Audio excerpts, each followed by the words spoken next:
Hello folks, this is 2022 October-November paper 1-3 and the question number is 28.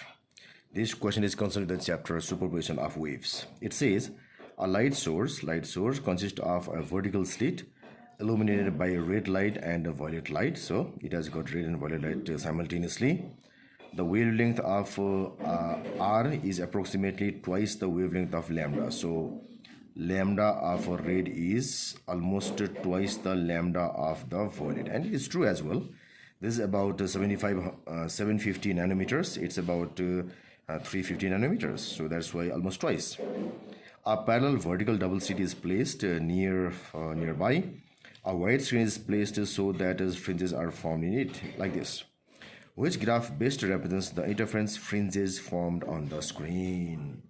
So in order to know that, we have to find the fringe width first, fringe width, or it is the separation between bright and bright, separation between dark and dark, and so on. So our fringe will be equal to, x is equal to lambda d by a. Lambda is the wavelength, d is the distance between the slit and the screen, and this a is the separation between the slits.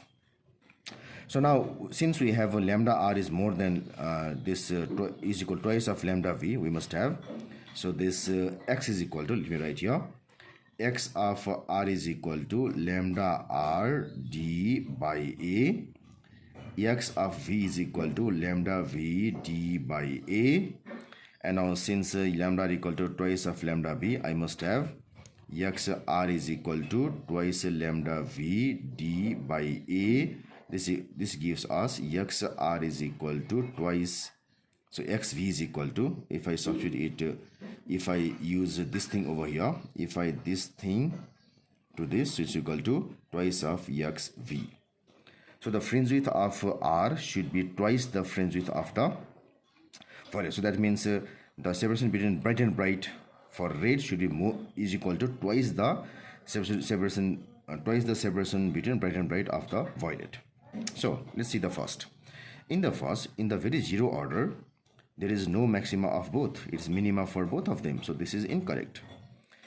Here we have got maxima for violet, but nothing specified for red. So also incorrect. So in these two, we have got a maxima for both violet and red.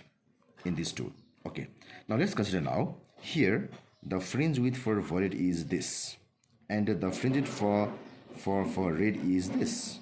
You can see here, max to max, max to max. This is the fringe width for violet and this is for red.